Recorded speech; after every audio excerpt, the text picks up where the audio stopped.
வணக்கம் friends, welcome back to tasty home recipes YouTube channel. இன்றைக்கி நம்ம ரொம்ப சிம்பிளான ஹெல்த்தியான லஞ்ச் பாக்ஸ் ரெசிபி தான் பார்க்க போகிறோம். ஆனியன் ரொட்டி, கடலக்காய் சட்னி மற்றும் பாலக் பொங்கல். எல்லாமே நம்ம வீட்டில் இருக்கிற இன்க்ரீடியன்ஸ் வச்சு தான் பண்ண போகிறோம். வாங்க எப்படி செய்கிறதுன்னு பார்க்கலாம். வெங்காய ரொட்டி முதல்ல எப்படி செய்யலான்னு பார்க்கலாம். அதுக்கு முதல்ல ஒரு பவுல் எடுத்துக்கோங்க. குட்டி குட்டியாக நறுக்கி வச்சுருந்த வெங்காயத்தை சேர்த்துக்கலாம். கொத்தமல்லி இலையை சேர்த்துக்கலாம். கோதுமை மாவை சேர்த்துக்கலாம். உப்பு சேர்த்துக்கலாம். 2 டீஸ்பூன் அளவு எண்ணெய் சேர்த்துட்டு தண்ணி ஊற்றாமல் முதல்ல எல்லாத்தையுமே பிணைஞ்சு எடுத்துக்கலாம். இப்போது கொஞ்சம் கொஞ்சமாக தண்ணி சேர்த்துட்டு வடைக்கு செய்கிற மாதிரி இருக்கிற கன்சிஸ்டன்சியில் நம்ம கலந்து விட்டுக்கலாம். மாவு லூஸாகவும் இல்லாமல் கெட்டியாகவும் இல்லாமல் வடைக்கு தட்டுற மாதிரி இல்லை கன்சிஸ்டன்சியில் நம்ம செஞ்சுருக்குறோம். அடுத்தது ஒரு தோசைக்கல்லை நம்ம அடுப்பில் வச்சுக்கலாம். நல்லா சூடானதும் லேசாக எண்ணெய் தடவி விட்டுக்கோங்க. தோசை தவாவில் சின்ன சின்ன பேட்டிஸ் மாதிரி தட்டி ஸ்ப்ரெட் பண்ணி 2 பக்கமே நல்லா கோல்டன் ப்ரௌன் ஆற வரைக்கும் ரோஸ்ட் பண்ணி எடுத்துக்கலாம். நடுவில் கொஞ்சம் எண்ணெய் சேர்த்திங்கன்னா இன்னும் கொஞ்சம் கிறிஸ்பியாக சாஃப்டாக வரும். அவ்வளோதாங்க, சூப்பர் டேஸ்டி ஈஸியான டாட்லர் ஃப்ரெண்ட்லி கோதுமை ஆனியன் ரொட்டி ரெடி ஆயிடுச்சு. அடுத்தது வேர்க்கடலை சட்னி எப்படி செய்கிறதுன்னு பார்க்கலாம். நீங்கள் வறுத்த வேர்க்கடலை எடுத்துக்கலாம், இல்லைன்னா பச்சை வேர்க்கடலை இந்த மாதிரி வறுத்து கூட சேர்த்துக்கலாம். முதல்ல ஒரு மிக்சி ஜார் எடுத்துக்கோங்க. அதில் 1/2 கப் அளவு வறுத்த வேர்க்கடலை சேர்த்துக்கோங்க. 1/2 கப் அளவு துருவின தேங்காய், ஒரு சின்ன பீஸ் அளவு புளி, 2 பல் பூண்டு, ருசிக்கு தேவையான அளவு உப்பு சேர்த்துட்டு, இது குழந்தைங்களுக்கு செய்கிறதுனால காரம் கம்மியாக இருக்கிறதுக்காக மிளகா வத்தலோட சின்ன ஒரு துண்டை மட்டும் சேர்த்துக்கலாம். மிக்சியில் க்ரஷ் மோடில் பல்ஸ் பண்ணிக்கோங்க. அதுக்கப்புறமா கொஞ்சம் கொஞ்சமாக தண்ணி சேர்த்து சட்னியோட கன்சிஸ்டன்சிக்கு நல்லா அரைச்சி எடுத்துக்கலாம். பாருங்கள், நான் கெட்டியாகவும் இல்லாமல் இந்த கன்சிஸ்டன்சியில் நான் அரைச்சி எடுத்துருக்கிறேன். இதுக்கு கடைசியாக தாளித்து எடுத்துட்டோம்னா சட்னி ரெடி ஆயிரும். ஒரு சின்ன தாளிப்பு கரண்டியாக அடுப்பில் வச்சுக்கலாம்.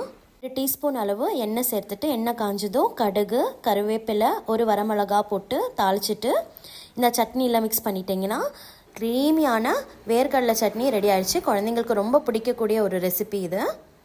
சிம்பிள் டேஸ்டியான பாலக் பொங்கல் எப்படி செய்கிறதுன்னு பார்க்கலாம். ஒரு ப்ரெஷர் குக்கர் எடுத்துக்கோங்க. 2 டீஸ்பூன் அளவு எண்ணெய் சேர்த்துக்கலாம். 1 டீஸ்பூன் அளவு நெய் சேர்த்துக்கோங்க. நெய்யும் எண்ணெயும் சூடானதுக்கப்புறம் கடுகு, ஜீரகம், மிளகு, கருவேப்பிலை எல்லாம் சேர்த்து லேசாக பொரிஞ்சு வந்ததும் முந்திரி பருப்பு சேர்த்துக்கலாம். பெருங்காயத்தூள் சேர்த்துக்கலாம். பெருங்காயத்தூள் கொஞ்சம் அதிகமாக சேர்த்துக்கோங்க. ஏன்னா பாசிப்பருப்பு நிறைய சேர்க்கறதுனால பெருங்காயத்தூள் சேர்த்திங்கன்னா நல்லா டைஜஷனுக்கும் ஹெல்ப் ஆகும். அடுத்து ஒரே ஒரு பச்சை மிளகாவை நான் அப்படியே சேர்க்க போகிறேன். கட் பண்ணி சேர்த்தோம்னா காரம் அதிகமாயிரும். இது நம்ம குழந்தைங்களுக்கு செய்கிறதுனால காரம் கம்மியாக போட்டு செய்ய போகிறோம். அடுத்தது நம்ம குட்டி குட்டியாக நறுக்கி வச்சுருந்த ஃப்ரெஷ்ஷான பாலக் இலையை சேர்த்துக்கலாம். இப்போ எல்லாத்தையுமே எண்ணெயிலே இந்த மாதிரி கலந்து விட்டுக்கோங்க. எண்ணெய் பிரிஞ்சு வர வரைக்கும், தண்ணியெல்லாம் வற்றி எண்ணெயெல்லாம் பிரிஞ்சு வர வரைக்கும் பாலக் இலையை மிக்ஸ் பண்ணி எடுத்துக்கோங்க.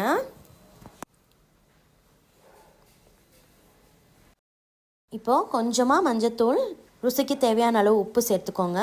சேர்த்துட்டு கலந்து விட்டதுக்கப்புறம் 5 கப் அளவு நான் தண்ணி சேர்க்க போகிறேன். 1 கப் அரிசி 3/4 கப் அளவு பாசிப்பருப்புக்கு 5 கப் அளவு தண்ணி சேர்த்தா கரெக்டாக இருக்கும்.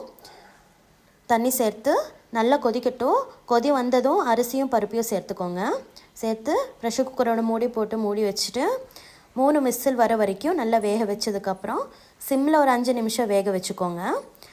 சர்வ் பண்ணுறதுக்கு முன்னாடி இன்னும் கொஞ்சம் நெய் சேர்த்து சர்வ் பண்ணிங்கன்னா iron and protein rich palak pongal ready ஆயிடுச்சு.